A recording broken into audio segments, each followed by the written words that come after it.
집안격이 안 맞는 것 같네요. 부모도 없고 할머니 손에 자란 것도 마음에 안 드는데. 죄송하지만 이 결혼은 힘들겠습니다. 집안격이라. 참 재미있는 말을 하는구나.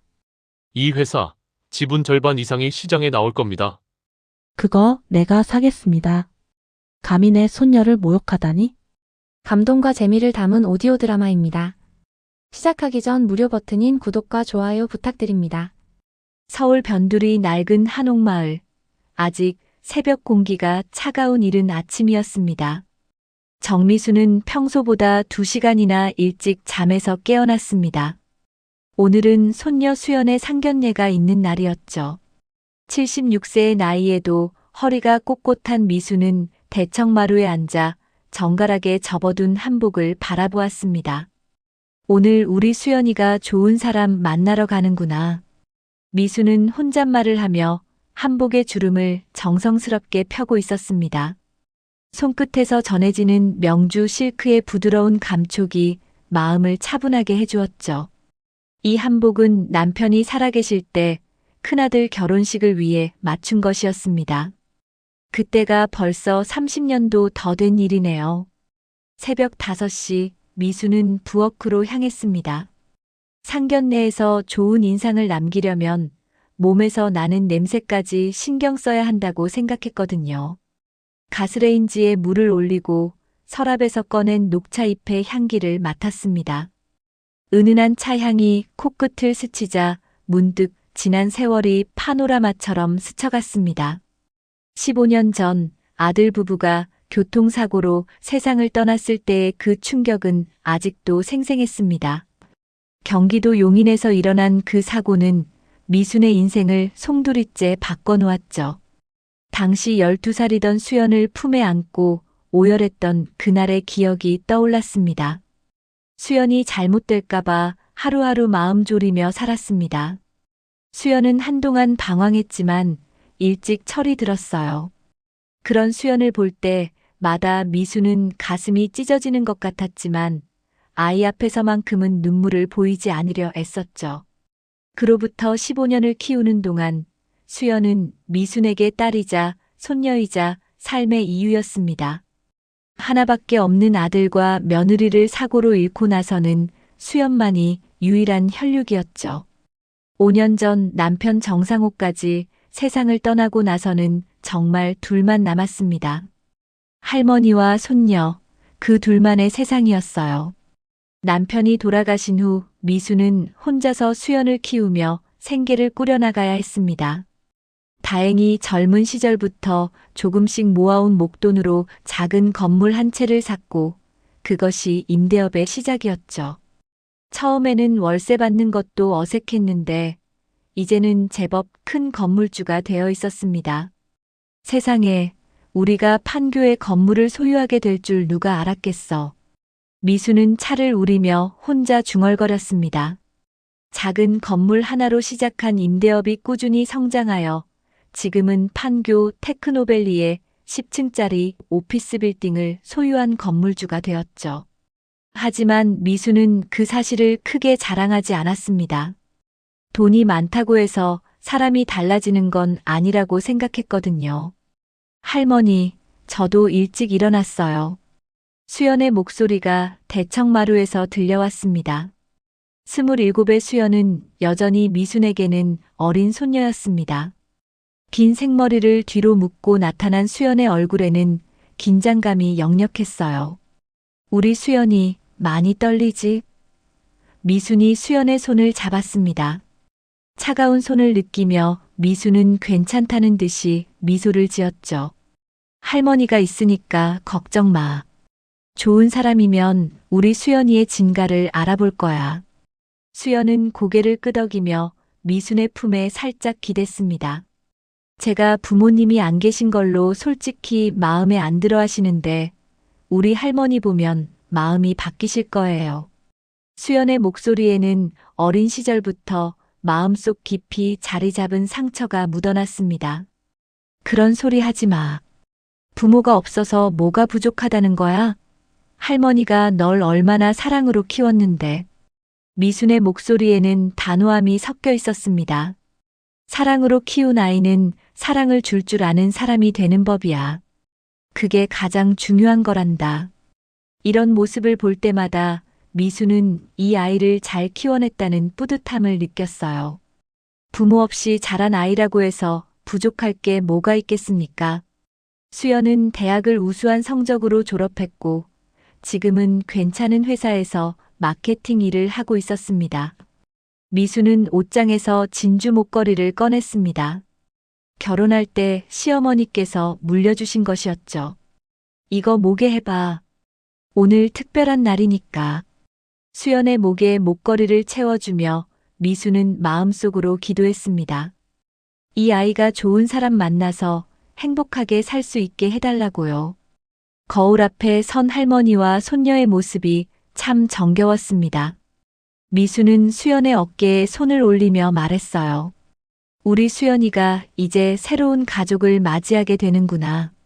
그 순간 미순의 마음속에서 돌아가신 남편의 목소리가 들리는 것 같았습니다. 여보, 우리 수연이가 드디어 좋은 사람 만났네요. 하늘에서 지켜봐 주세요. 미수는 마음속으로 남편에게 말을 걸었습니다. 남편이 살아있었다면 오늘 상견례에서 얼마나 수연을 자랑스러워했을까요? 아침 햇살이 한옥의 창호지를 통해 은은하게 스며들었고 마당의 매화나무에서는 이른 봄꽃이 피어나고 있었습니다. 미수는 한복의 마지막 매무새를 정리하며 오늘 하루가 좋은 시작이 되기를 간절히 바랐습니다. 수연의 행복, 그것이 미순에게는 무엇보다 소중한 일이었거든요. 오후 2시 강남 한복판의 고급 호텔 레스토랑. 미순과 수연은 약속 시간보다 10분 일찍 도착했습니다. 레스토랑 입구에서부터 느껴지는 화려함의 수연은 살짝 위축되는 기색을 보였지만 미수는 담담한 표정으로 웨이터의 안내를 받았습니다. 이쪽 테이블입니다. 웨이터가 안내한 자리는 통창 너머로 한강이 내려다 보이는 프라이빗 룸이었습니다. 하얀 테이블보 위에는 은빛 촛대와 고급 와인잔들이 정갈하게 놓여 있었죠. 미수는 속으로 생각했습니다. 상견례 장소를 이렇게 격식을 차린 곳으로 정한 걸 보니 상대방 집안이 꽤 까다로운 모양이구나. 할머니, 여기 너무 고급진 것 같아요. 괜찮을까요? 수연이 작은 목소리로 걱정을 표했습니다. 미수는 수연의 손을 가볍게 잡으며 안심시켰어요. 괜찮다. 우리가 위축될 이유가 뭐가 있어? 당당하게 있으면 돼. 잠시 후 레스토랑 문이 열리며 3명이 들어왔습니다. 수연의 남자친구 준호와 그의 부모님이었죠. 준호는 30살의 나이답게 정갈한 정장 차림이었고 아버지는 50대 후반으로 보이는 점잖은 인상이었습니다. 그런데 어머니인 윤혜정의 첫인상이 심상치 않았어요. 안녕하세요. 준호 어머니 윤혜정입니다. 혜정은 미순과 수연을 번갈아 보며 인사했는데 그 시선이 마치 품평하듯 느껴졌습니다. 58세의 혜정은 머리부터 발끝까지 명품으로 치장하고 있었죠. 샤넬 백에 에르메스 스카프, 그리고 손목에 롤렉스 시계까지 모든 것이 자신의 경제력을 과시하는 듯 했습니다. 반갑습니다. 수연이 할머니 정미순입니다. 미수는 정중하게 인사했지만 혜정의 표정에서 미묘한 변화를 놓치지 않았습니다. 혜정의 눈이 미순의 한복을 훑어보더니 살짝 실망스러운 기색을 보인 것이죠. 식사가 시작되고 분위기는 겉보기에는 화기애애했습니다. 준호 아버지는 점잖게 대화를 이어갔고 수연과 준호는 서로를 배려하는 모습이 보기 좋았어요. 하지만 혜정만은 계속해서 수연을 관찰하는 듯한 시선을 거두지 않았습니다. 그런데 할머님은 무슨 일을 하세요? 미수는 잠시 주저했습니다.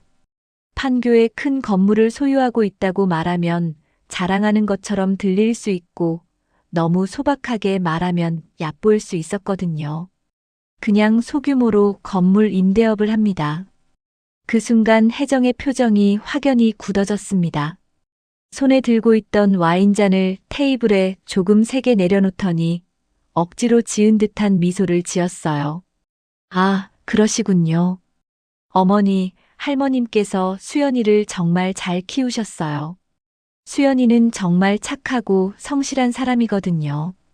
준호가 분위기를 부드럽게 만들려고 끼어들었습니다.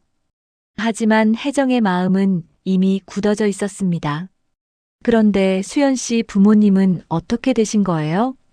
부모님께서 일찍 돌아가셔서 할머니 손에서 자랐어요. 수연의 목소리가 작아졌습니다. 어린 시절부터 가장 듣기 싫어했던 질문이었거든요. 혜정은 인상을 쓰며 심호흡을 했습니다. 미순의 눈빛도 서서히 차가워지기 시작했어요. 하지만 아직은 참고 있었어요. 수연의 행복을 위해서라도 이 자리를 망치고 싶지 않았거든요. 수연 씨 할머니, 제가 하고 싶은 말을 마음에 두지 못하는 성격이라서요. 솔직히 말씀드리면 집안 격이 안 맞는 것 같아요. 혜정의 말이 점점 노골적으로 변했습니다. 우리 준호는 명문대를 나왔고 준호 아버지도 회사를 운영하고 있거든요. 그런데 수연 씨는 부모도 없고 할머니 손에 자랐다고 하니 제가 좀... 어머니, 그런 말씀은 너무 하시는 거 아니에요? 준호가 당황하며 어머니를 말렸습니다. 하지만 혜정은 이미 결심을 굳힌 듯 했어요. 미안하지만 이 결혼은 힘들 것 같습니다. 집안 배경도 그렇고 경제적 능력도 그렇고 집안끼리 격이 어느 정도는 맞아야지. 우리 준호에게는 여러모로 맞지 않는 것 같아요. 미수는 당황하여 뭐라고 말해야 할지 몰랐습니다. 그 말과 함께 혜정은 자리에서 벌떡 일어났습니다. 먼저 일어나겠습니다. 준호야, 우리 가자. 준호는 어쩔 줄 몰라 하며 수연에게 미안하다는 눈빛을 보냈지만 어머니의 강압적인 태도에 결국 따라 나갈 수밖에 없었습니다. 준호 아버지도 난처한 표정으로 고개를 숙여 인사하며 자리를 떴어요. 레스토랑에는 미순과 수연만 남았습니다. 정적이 흘렀고 수연의 눈에는 눈물이 고였어요. 할머니, 미안해요. 제가 부족해서. 무슨 소리야? 내가 뭐가 부족하다는 거니? 미순의 목소리는 차분했지만 그 눈빛은 점점 차갑게 변하고 있었습니다. 집안격이라. 참 재미있는 말을 하는구나. 미수는 혜정이 남기고 간 명함을 집어들었습니다. 거기에는 성우 F&B 이사 윤혜정이라고 적혀 있었어요. 미순의 머릿속에서 무언가가 번뜩였습니다. 성우 F&B. 어디서 들어본 이름이었거든요. 수연아, 울지 마. 할머니가 있잖니. 미수는 수연의 손을 꼭 잡으며 속으로 다짐했습니다. 집안격이라. 그 격이 뭔지 제대로 보여드리지. 집으로 돌아오는 길 미수는 말이 없었습니다. 수연도 창밖만 바라보며 침묵을 지키고 있었어요. 택시 안의 무거운 분위기가 두 사람의 마음을 더욱 착잡하게 만들었습니다. 하지만 미순의 머릿속에는 이미 어떤 계획이 서서히 자리 잡기 시작했죠. 한옥집에 도착한 후 수연은 자신의 방으로 들어가 버렸습니다. 미수는 거실에 혼자 앉아 혜정이 남기고 간 명함을 다시 한번 자세히 들여다보았어요. 성우 F&B 이사 윤혜정.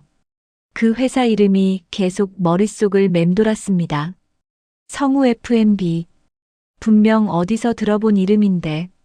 미수는 서재로 향해 파일 캐비닛을 열었습니다. 그곳에는 자신이 소유한 건물들의 임대차 계약서들이 정리되어 있었어요. 판교 오피스 빌딩, 강남 상가, 그리고 몇 개의 작은 건물들까지. 미수는 하나하나 계약서를 뒤져보기 시작했습니다. 10분 정도 지났을까요? 드디어 찾았습니다. 판교 테크노밸리에 있는 자신의 10층 건물, 그 3층에 입주해 있는 회사 목록에서 성우 F&B를 발견한 것이죠. 여기 있었구나. 미순의 입가에 미묘한 미소가 스쳤습니다.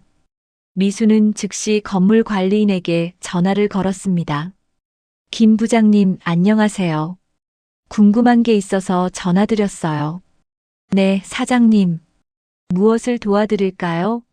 관리인 김 부장의 목소리가 정중하게 들려왔습니다. 우리 빌딩 3층 세입자가 성우 F&B라는 회사 맞죠? 미순의 질문에 김 부장은 잠시 확인하는 듯 했습니다. 네, 맞습니다. 식품 유통업체로 알고 있습니다. 직원이 한 40명 정도 되는 중간 규모 회사고요. 임대료는 항상 정시에 납부하는 좋은 세입자입니다. 그렇군요. 혹시 그 회사 대표가 누구인지 아세요? 김준석 대표라고 알고 있습니다. 50대 후반 정도 되시는 분이에요. 가끔 건물에 오시는 걸 봤는데 점잖은 인상이셨습니다. 미수는 고개를 끄덕였습니다. 김준석, 그러면 윤혜정의 남편이겠군요. 알겠습니다.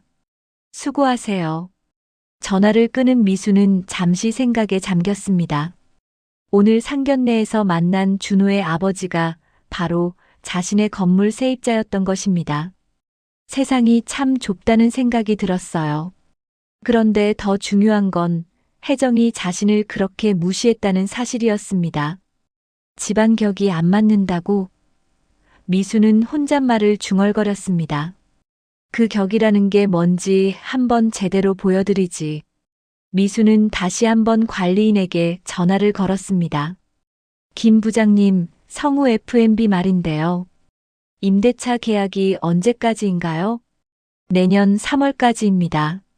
그런데 사장님, 혹시 문제라도 있나요? 아니에요. 그냥 궁금해서요.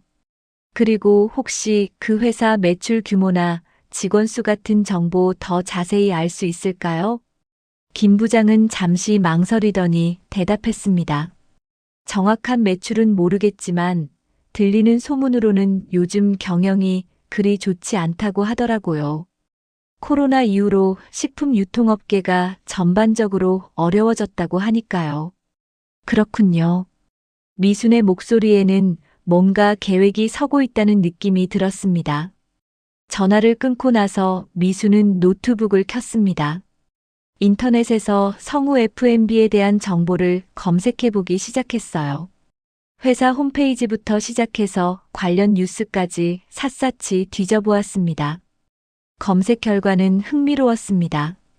성우 F&B는 20년 전에 설립된 중견식품 유통업체였지만 최근 몇 년간 매출이 계속 감소하고 있었어요. 특히 대형마트들과의 경쟁에서 밀려나면서 어려움을 겪고 있다는 기사도 발견했습니다. 역시 그렇구나. 미수는 속으로 생각했습니다. 오늘 혜정이 그렇게 으스대며 자신들을 무시했지만 실상은 그리 넉넉하지 않은 처지였던 것이죠. 미수는 수연이 방으로 가서 문을 가볍게 두드렸습니다. 수연아, 할머니야. 들어가도 될까? 네, 들어오세요. 수연의 목소리는 여전히 풀이 죽어 있었습니다. 방에 들어간 미수는 침대에 앉아 있는 수연 옆에 자리를 잡았어요. 수연의 눈은 빨갛게 부어 있었습니다. 많이 울었구나. 할머니, 정말 미안해요. 제가 부족해서 할머니까지 그런 모욕을 받게 했어요. 수연이 다시 눈물을 글썽였습니다. 무슨 소리야? 네가 뭐가 부족하다는 거니? 미수는 수연의 손을 꼭 잡았습니다. 할머니가 널 어떻게 키웠는데 그런 소리를 하니? 하지만 준호 어머니 말이 맞잖아요. 저는 부모님도 없고 집안 배경도 없고. 집안 배경? 미순의 목소리에 단호함이 묻어났습니다. 수연아, 집안이라는 게 혈통만으로 결정되는 줄 아니? 진짜 집안이라는 건 어떻게 살아왔느냐, 어떤 마음을 가지고 있느냐로 결정되는 거야. 미수는 잠시 창밖을 바라보며 말을 이었습니다. 할머니가 널 키우면서 단 한 번도 부끄러워한 적 없어. 네가 얼마나 착하고 성실한지 할머니가 제일 잘 알거든. 그래도는 무슨 그래도야. 미순이 수연의 어깨를 토닥였습니다. 할머니가 있는 한 아무도 우리 수연이를 무시하게 두지 않을 거야. 그 집안 격이라는 것도 할머니가 제대로 보여줄 테니까. 수연은 미순의 말뜻을 정확히 이해하지는 못했지만 할머니의 단단한 의지만은 느낄 수 있었습니다. 할머니, 뭔가 계획이 있으신 거예요? 미순은 미소를 지으며 대답했습니다. 글쎄다. 할머니도 그냥 가만히 당하고만 있을 사람은 아니거든. 그 순간 미순의 눈빛에는 젊은 시절의 패기가 되살아나고 있었습니다. 다음 날 아침 미순은 평소보다 일찍 일어났습니다. 밤새 머릿속을 맴돌던 계획을 실행에 옮길 때가 온 것이죠. 수연이 출근한 후 미순은 서재에서 수첩을 꺼내 몇 개의 전화번호를 찾기 시작했습니다. 첫 번째 전화는 오랜 친구이자 큰 사업을 하는 박영희에게 걸었습니다. 영희야, 나야. 미순이. 어머, 미순이. 오랜만이다. 어쩐 일이야? 영희의 반가운 목소리가 들려왔습니다. 부탁이 하나 있어서 그래. 성우 F&B라는 회사 아니? 혹시 그 회사에 대한 정보를 좀 알아볼 수 있을까? 영희는 잠시 생각하더니 대답했습니다. 아, 식품 유통업체 말이지. 요즘 그 업계 소식이 심상치 않더라. 내가 알아보고 연락 줄게. 두 번째 전화는 증권회사에 다니는 조카 정호에게 걸었습니다. 정호야, 고모야. 잘 지내지? 고모. 안녕하세요. 어떻게 지내세요? 고모가 부탁이 하나 있는데 성우 F&B라는 회사 주식 정보 좀 알아볼 수 있겠니? 최근 주가 동향이나 회사 상황 같은 거 말이야. 정호는 즉시 알아보겠다고 답했습니다. 금방 확인해서 연락드릴게요, 고모. 오후 2시쯤 박영희에게서 첫 번째 연락이 왔습니다. 미순아, 성우 F&B는 요즘 정말 어려운 상황이야. 어떻게 어려운데? 코로나 이후로 매출이 반토막 났다고 하더라고. 게다가 몇 개 대형 거래처에서 계약을 끊어버려서 현금 유동성이 심각하게 부족한 상태래. 은행 대출 상환도 연체되고 있다고 하고. 미순의 눈빛이 번뜩였습니다. 그렇다면 자금 조달이 시급하겠네? 그렇지. 들리는 소문으로는 회사 지분을 일부 매각할 수밖에 없는 상황이라고 하더라. 아마 며칠 내로 시장에 나올 거야. 전화를 끊은 미수는 속으로 중얼거렸습니다. 역시 그렇구나. 겉으로는 으스대면서 속으로는 이런 상황이었구나. 1시간 후 조카 정호에게서도 연락이 왔습니다. 고모, 성우 F&B 알아봤는데요. 상장 기업은 아니지만 관련 업계 정보를 종합해 보니까 정말 어려운 상황이에요. 얼마나 어려운데? 자본금 대비 부채 비율이 800%를 넘어섰어요. 그리고 최근에 주요 투자자들이 지분 매각 의사를 밝혔다고 하더라고요. 아마 회사 지분의 절반 이상이 시장에 나올 것 같아요. 미수는 가슴이 두근거리기 시작했습니다. 그 지분들 가격이 어느 정도 될까? 현재 회사 가치를 감안하면 한 50억 정도로 추정됩니다. 하지만 급하게 매각하려다 보니 실제로는 30억 내외로 거래될 가능성이 높아요. 30억. 미수는 잠시 계산을 해보았습니다. 자신이 소유한 부동산들을 담보로 잡으면 충분히 조달할 수 있는 금액이었어요. 고모, 혹시 투자하실 생각이세요? 위험한 투자일 수 있어요. 아니야, 그냥 궁금해서 물어본 거야. 고마워, 정호야. 전화를 끊고 나서 미수는 소파에 깊숙이 몸을 맡겼습니다. 머릿속에서 계획이 점점 구체화되고 있었어요. 성우 F&B의 지분을 인수하면 혜정 가족을 완전히 뒤바꿀 수 있을 것입니다. 저녁 때 수연이 퇴근해서 돌아왔습니다. 할머니, 오늘 하루 어떻게 지내셨어요? 그냥 집에서 쉬었어. 수연아, 혹시 준호한테서 연락 왔니? 수연은 고개를 저었습니다. 아직 없어요. 아마 어머니 때문에 연락하기 어려울 거예요. 미수는 수연을 바라보며 마음을 굳혔습니다. 이 아이의 상처받은 마음을 위해서라도 반드시 해내야 했어요. 그날 밤 미수는 잠들지 못하고 뒤척였습니다. 평생 모은 재산을 걸고 승부를 벌여야 하는 상황이었거든요. 하지만 수연이 받은 모욕을 그냥 넘어갈 수는 없었습니다. 새벽 2시 미수는 침대에서 일어나 서재로 향했습니다. 그리고 노트에 계획을 정리하기 시작했어요.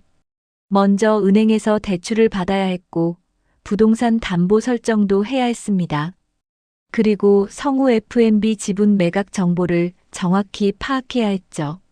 다음 날 아침 미수는 정호에게 전화를 걸었습니다. 성우 F&B 지분 매각건 말인데 정확한 일정과 가격을 알 수 있을까? 아, 고모. 안 그래도 오늘 정보가 들어왔어요. 다음 주 금요일에 입찰이 예정되어 있대요. 최소 입찰가는 25억이고 현실적으로는 30억 내외에서 결정될 것 같아요. 입찰 참여 조건은 어떻게 되니? 보증금 10억을 먼저 예치하셔야 하고 나머지는 계약 즉시 지불하셔야 해요. 물론 현금 거래만 가능하고요. 미수는 깊은 숨을 쉬었습니다. 생각보다 높은 금액이었지만 불가능한 것은 아니었어요. 알겠어. 참여 서류는 어떻게 준비하면 되지? 내일까지 서류를 제출하셔야 해요. 재정증명서와 함께요. 전화를 끊은 미수는 결심을 굳혔습니다. 이제 정말 시작이구나. 혜정이 말한 그 집안 격이라는 것을 제대로 보여줄 때가 온 것이죠. 미수는 수연에게는 아직 아무 말도 하지 않기로 했습니다. 일이 성사된 후에 알려주는 것이 좋겠다고 생각했거든요. 지금은 조용히 그리고 치밀하게 준비해야 할 때였습니다. 입찰일이 이틀 앞으로 다가온 수요일 오후 미수는 은행에서 나오는 길이었습니다. 판교 건물과 강남 상가를 담보로 대출 승인을 받았고 보증금 10억도 준비를 마쳤어요. 하지만 마음 한구석에는 불안감이 자리 잡고 있었습니다. 평생 모은 재산을 한 번에 걸어야 하는 일이었거든요. 그런데 집에 도착하자마자 박영희에게서 급한 전화가 걸려왔습니다. 미순아, 큰일 났어. 왜? 무슨 일이야? 성우 F&B 지분 매각건 말이야. 김준석이 눈치를 챘나 봐. 입찰에 제동을 걸고 있어. 미순의 얼굴이 굳어졌습니다. 어떻게 제동을 건다는 거야? 다른 투자회사에서 이미 비공식적으로 계약을 체결했다고 주장하고 있어. 법적으로는 문제없지만 입찰 자체가 무산될 가능성이 높아졌어. 미수는 순간 어지러움을 느꼈습니다. 이틀 후면 입찰인데 갑자기 이런 일이 벌어지다니. 그럼 이제 어떻게 해야 해? 글쎄, 김준석이 워낙 완고한 사람이라서 아마 법정 다툼까지 갈 수도 있어. 그러면 몇 달은 기다려야 할 거야. 전화를 끊고 나서 미수는 소파에 주저앉았습니다. 계획이 무너지는 느낌이었어요. 하지만 포기할 수는 없었습니다. 수연이 받은 모욕을 그냥 넘어갈 수는 없었거든요. 그때 휴대폰이 울렸습니다. 조카 정호였어요. 고모, 성우 F&B 건으로 급한 소식이 있어요. 무슨 소식인데? 김준석이 입찰을 방해하고 있다는 소문이 돌고 있어요. 그런데 제가 아는 선배가 그 회사 내부 사정을 좀 알고 있는데 실제로는 더 급박한 상황이래요. 미순의 귀가 번쩍 뜨였습니다. 어떻게 급박하다는 거니?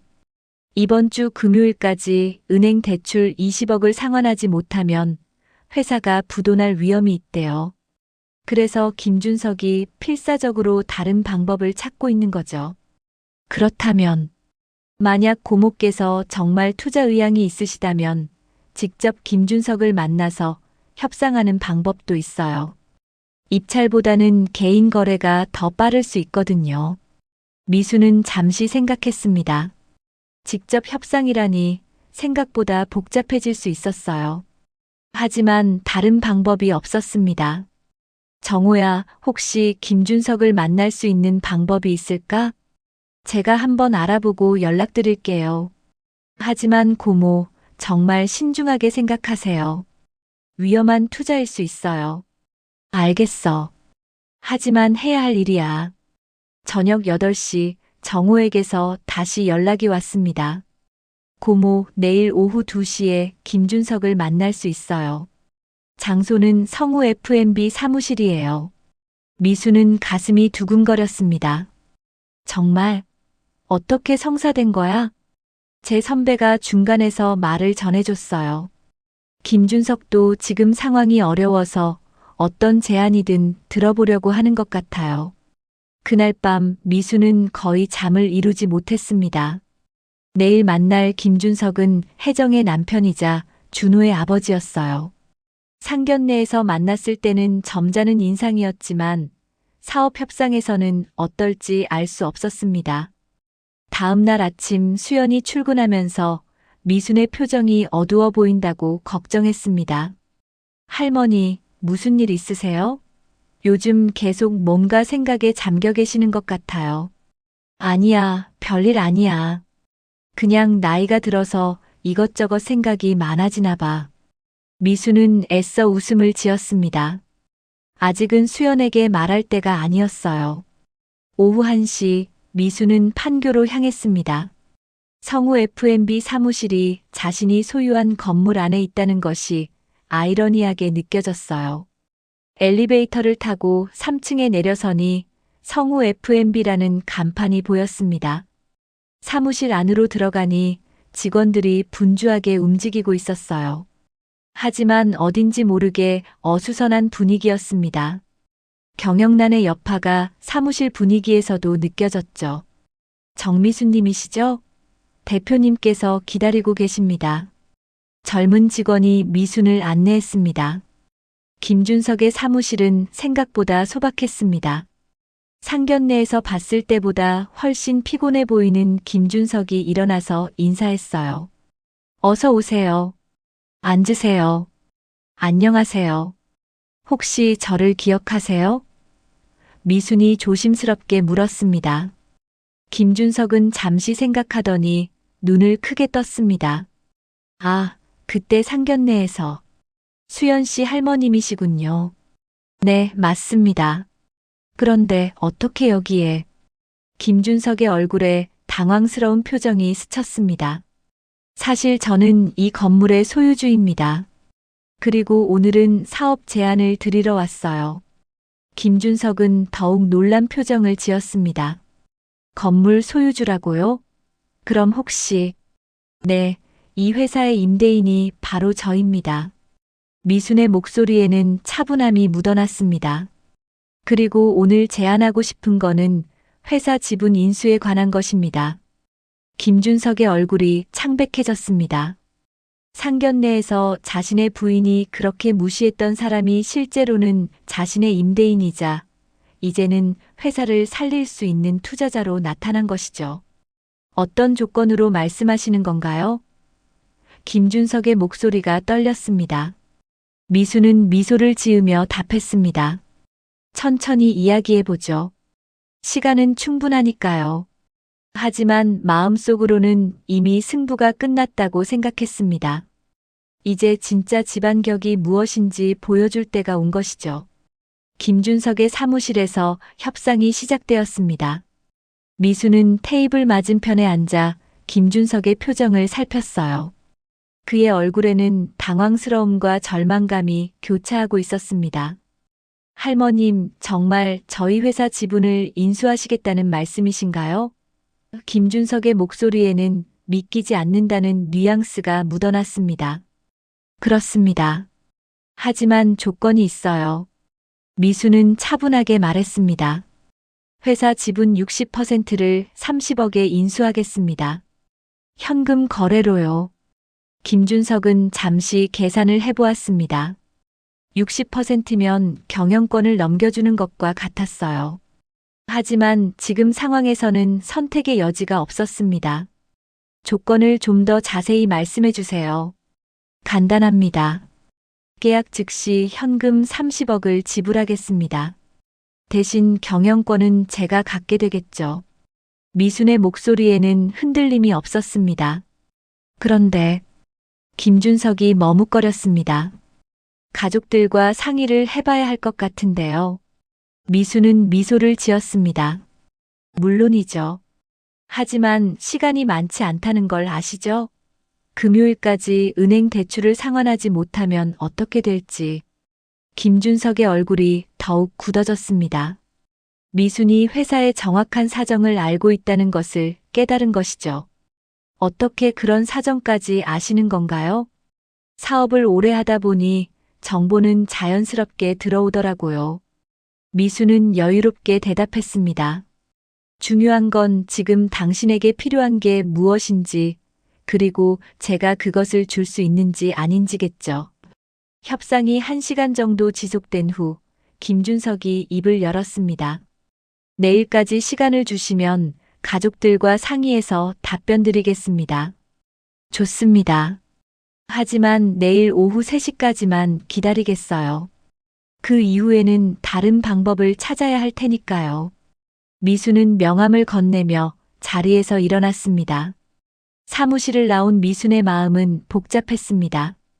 계약이 성사될 가능성은 높았지만 동시에 평생 모은 재산을 모두 건 위험한 도박이기도 했어요. 엘리베이터를 기다리는 동안 미수는 창밖을 바라보며 생각에 잠겼습니다. 그날 저녁 김준석의 집에서는 긴급 가족회의가 열렸습니다. 거실에는 김준석과 혜정, 그리고 준호가 둘러앉아 있었어요. 여보, 정말 믿을 수가 없어요. 그 할머니가 우리 건물 주인이었다니. 혜정의 목소리에는 당황스러움이 가득했습니다. 그것보다 더 중요한 건 지금 우리 상황이야. 김준석이 한숨을 쉬었습니다. 이번 주 금요일까지 20억을 마련하지 못하면 회사가 끝이야. 준호가 조심스럽게 입을 열었습니다. 아버지, 다른 방법은 정말 없나요? 꼭 그 할머니한테 회사를 넘겨야 하나요? 다른 투자자들은 모두 발을 빼고 있어. 코로나 이후 식품 유통업계가 워낙 어려워져서 아무도 투자하려고 하지 않아. 김준석의 목소리에는 절망감이 묻어났습니다. 혜정이 갑자기 소리를 질렀습니다. 이럴 줄 알았으면 상견례에서 그런 말 안 했을 텐데. 집안격이 안 맞는다니 정말 바보 같은 짓을 했어요. 이미 엎질러진 물이야. 김준석이 아내를 달랬습니다. 지금은 현실을 받아들이는 수밖에 없어. 그럼 정말 수연이 할머니한테 경영권을 넘기시는 거예요? 준호가 믿기지 않는다는 표정으로 물었습니다. 김준석은 고개를 끄덕였습니다. 다른 선택이 없어. 회사가 망하는 것보다는 낫지 않겠니? 다음 날 오후 2시 미수는 휴대폰이 울리는 소리에 긴장했습니다. 김준석에게서 온 전화였어요. 할머님, 가족들과 상의한 결과 제안을 받아들이기로 했습니다. 김준석의 목소리는 체념한 듯 들렸습니다. 좋습니다. 그럼 지금 바로 계약서를 준비하죠. 미순의 목소리에는 안도감이 묻어났습니다. 오후 3시 미순은 변호사와 함께 성우 F&B 사무실에 도착했습니다. 김준석은 이미 준비를 마치고 기다리고 있었어요. 계약서 검토부터 서명까지 1시간이 걸렸습니다. 계약서에 마지막 도장을 찍는 순간 미순의 손이 살짝 떨렸습니다. 판교 건물 2채와 강남 상가를 담보로 잡힌 대출금 30억. 평생 모은 재산을 다 걸어버린 것이죠. 평생 모은 재산을 다 걸었네. 하지만 수연의 인생을 지키는 거라면 후회는 없어. 미수는 마음속으로 다짐했습니다. 계약이 완료된 후 김준석이 조심스럽게 말했습니다. 할머님, 한 가지 궁금한 게 있는데요. 왜 저희 회사를 인수하시는 건가요? 경제적으로만 보면 위험한 투자인데. 미수는 잠시 김준석을 바라보았습니다. 그리고 조용히 대답했어요. 집안격이라는 게 뭔지 알고 싶어서요. 김준석은 그 말의 의미를 정확히 이해했습니다. 상견례에서 아내가 했던 말들이 떠올랐거든요. 할머님, 정말 죄송합니다. 아내가 그때 이미 지난 일이에요. 미순이 손을 저으며 말했습니다. 앞으로는 좋은 관계로 지내면 되겠죠. 하지만 미순의 마음속에서는 이미 다음 계획이 세워지고 있었습니다. 이제 성우 F&B의 최대 주주가 된 만큼 혜정 가족에게 진정한 집안격이 무엇인지 보여줄 차례였어요. 사무실을 나서는 미순의 발걸음에는 묘한 여유가 느껴졌습니다. 그리고 깨달았어요. 집안격이란 건 돈이 아니라 마음이 만드는 거야. 하지만 억울한 건 또 다르게 풀어야지.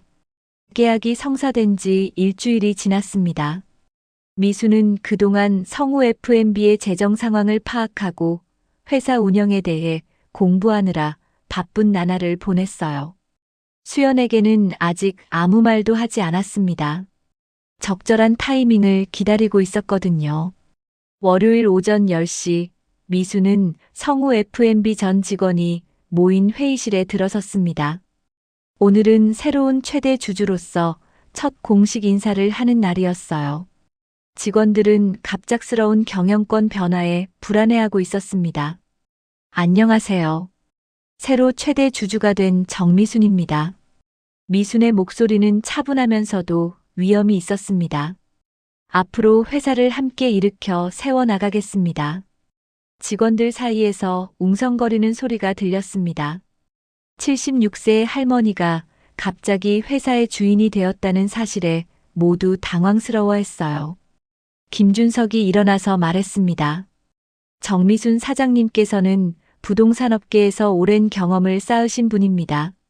앞으로 회사 발전에 큰 도움이 될 것이라 확신합니다. 회의가 끝나고 김준석과 미수는 따로 시간을 가졌습니다. 앞으로 어떻게 운영하실 계획이신가요? 김준석이 조심스럽게 물었습니다. 일단은 기존 체제를 유지하겠습니다.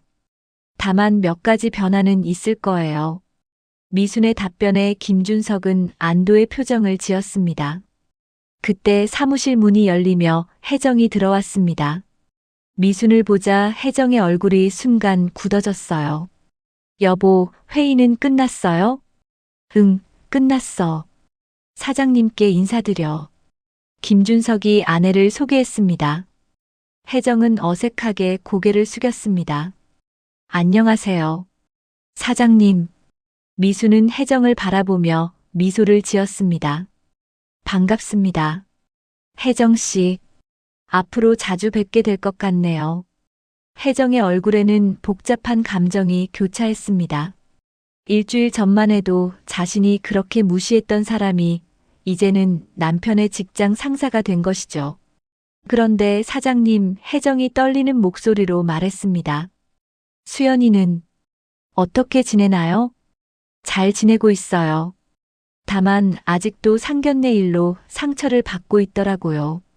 미순의 말에 혜정은 더욱 움츠러들었습니다. 며칠 후 미순은 회사 운영진 회의를 소집했습니다. 김준석과 주요 부서장들이 모인 자리에서 미순은 중요한 발표를 했어요. 다음 주부터 회사 구조 조정을 시행하겠습니다. 미순의 말에 회의실이 긴장감에 휩싸였습니다. 하지만 걱정하지 마세요. 직원을 자르는 구조 조정이 아니라 효율성을 높이는 구조 조정입니다. 김준석이 안도의 표정을 지으며 물었습니다. 구체적으로 어떤 방향인가요? 기존 유통 방식을 온라인 중심으로 전환하고 직접 생산 라인도 일부 구축할 예정입니다. 그리고 미순이 잠시 멈추었습니다. 대표이사직은 제가 맡겠습니다. 회의실에 정적이 흘렀습니다. 김준석의 얼굴이 창백해졌어요. 그럼 저는 김 전 대표님은 부사장으로 모시겠습니다. 현장 경험이 풍부하시니까 꼭 필요한 분이에요. 그리고 윤혜정 이사는 이번에 지분도 모두 내놨으니 이사직은 박탈하겠습니다. 미순의 말에 김준석은 겨우 안도의 숨을 쉬었습니다. 그날 저녁 김준석의 집에서는 또 다른 가족회의가 열렸습니다. 김준석이 오늘 있었던 일을 가족들에게 설명하자 혜정의 얼굴이 점점 어두워졌어요. 그럼 이제 당신이 그 할머니 밑에서 일하게 되는 거예요? 혜정의 목소리에는 분노가 섞여 있었습니다. 그게 최선이야. 회사가 살아남을 수 있다면. 김준석이 말을 잇지 못했습니다. 준호가 조심스럽게 말했습니다. 어머니, 제가 수연이한테 사과드리는 게 어떨까요? 그러면 미순 할머니도 마음을 풀지 않을까요? 사과? 무슨 사과를 해? 혜정이 소리를 질렀습니다. 우리가 뭘 잘못했다고. 하지만 속으로는 자신이 저지른 일의 크기를 깨닫기 시작했습니다. 상견례에서 했던 말들이 이런 결과를 가져올 줄은 꿈에도 몰랐거든요. 다음 주 월요일 미수는 성우 F&B 대표이사로 공식 취임했습니다. 사무실에는 대표이사 정미순이라는 명패가 새로 걸렸어요. 76세의 나이에 새로운 도전을 시작한 것이죠. 오후 2시 미수는 전 직원을 대상으로 한 첫 번째 훈시를 했습니다. 여러분, 우리 회사는 이제 새로운 출발점에 서 있습니다. 과거의 어려움은 뒤로 하고 함께 미래를 만들어 나가겠습니다. 직원들의 반응은 예상보다 좋았습니다. 미순의 카리스마와 진정성이 전해진 것이죠. 하지만 한 사람만은 복잡한 심경이었어요. 바로 김준석이었습니다. 회의가 끝나고 김준석이 미순의 사무실로 찾아왔습니다. 대표님, 한 가지 궁금한 게 있습니다. 뭐든지 말씀하세요. 정말로 회사 발전만을 위해서 이런 일을 하시는 건가요? 아니면 김준석이 말을 잇지 못했습니다. 미수는 창밖을 바라보며 천천히 대답했습니다. 김 부사장님, 제가 이 나이에 새로운 사업을 시작한 이유가 뭘까요? 잘 모르겠습니다. 수연이라는 아이가 받은 상처 때문입니다. 그 아이가 집안 격이 낮다고 무시당한 것을 그냥 넘어갈 수가 없었어요. 미순의 목소리에는 단호함이 묻어났습니다. 김준석은 아무 말도 할 수 없었습니다. 아내의 행동이 이런 결과를 가져온 것을 이제야 완전히 깨달았거든요. 하지만 걱정하지 마세요. 저는 복수가 아니라 진정한 화해를 원합니다. 미순이 미소를 지으며 말했습니다. 격이라는 것을 제대로 보여드린 지금, 이제는 진짜 가족이 될 수 있는 방법을 찾아야죠. 미순이 성우 F&B 대표이사로 취임한 지 한 달이 지났습니다. 회사는 놀라울 정도로 빠르게 안정을 찾아가고 있었어요. 미순의 경영 능력은 직원들의 예상을 훨씬 뛰어넘었습니다. 온라인 유통망 구축과 새로운 상품 라인 개발로 매출이 눈에 띄게 증가했거든요. 그런 어느 날 오후 미수는 수연에게 전화를 걸었습니다. 수연아, 할머니야. 시간 있을 때 할머니 회사에 한번 놀러와. 할머니 회사요? 무슨 말씀이세요? 수연은 깜짝 놀랐습니다. 할머니가 요즘 새로운 일을 시작했거든. 나중에 자세히 설명해 줄게. 내일 저녁에 시간 있니? 수연은 여전히 의아해했지만 약속을 잡았습니다. 할머니가 무슨 일을 하고 있는지 궁금했거든요. 다음 날 저녁 6시 수연은 할머니가 알려준 주소를 찾아 판교에 도착했습니다. 높이 솟은 오피스 빌딩을 올려다보며 수연은 더욱 의아해했어요. 할머니가 왜 이런 곳으로 부른 걸까요? 엘리베이터를 타고 3층에 내린 수연은 성우 F&B라는 간판을 보고 깜짝 놀랐습니다. 준호 아버지의 회사 이름이었거든요. 하지만 설마 할머니가 이 회사와 무슨 관련이 있을 거라고는 생각하지 못했어요. 어서 와, 수연아. 미순이 사무실 입구에서 수연을 맞이했습니다. 우리 수연이 놀랐지? 할머니, 여기가 도대체 어떤 곳이에요? 그리고 왜 성우 F&B라고? 수연의 말이 끝나기도 전에 사무실 안에서 익숙한 얼굴이 나타났습니다. 김준석이었습니다. 수연 씨. 그는 어색하게 인사했습니다. 수연은 상황을 이해하지 못하겠다는 표정으로 할머니를 바라보았어요. 할머니, 이게 어떻게 된 일이에요? 차근차근 설명해 줄게. 일단 내 사무실로 가자. 미수는 수연의 손을 잡고 대표실로 향했습니다. 대표실 문에 걸린 대표이사 정미순 명패를 본 수연은 입을 다물지 못했습니다. 할머니가 대표이사라고요? 그래. 놀랍지? 미수는 미소를 지으며 수연을 소파에 앉혔습니다. 할머니가 이 회사를 인수했어. 인수했다고요? 언제요? 그리고 왜요? 수연의 머릿속이 복잡해졌습니다. 미수는 차분하게 그동안의 일들을 설명했습니다. 상견례에서 받은 모욕, 성우 FMB가 자신의 건물 세입자였다는 사실, 그리고 회사 인수까지의 모든 과정을 솔직하게 털어놓았어요. 할머니, 수연의 눈에 눈물이 고였습니다.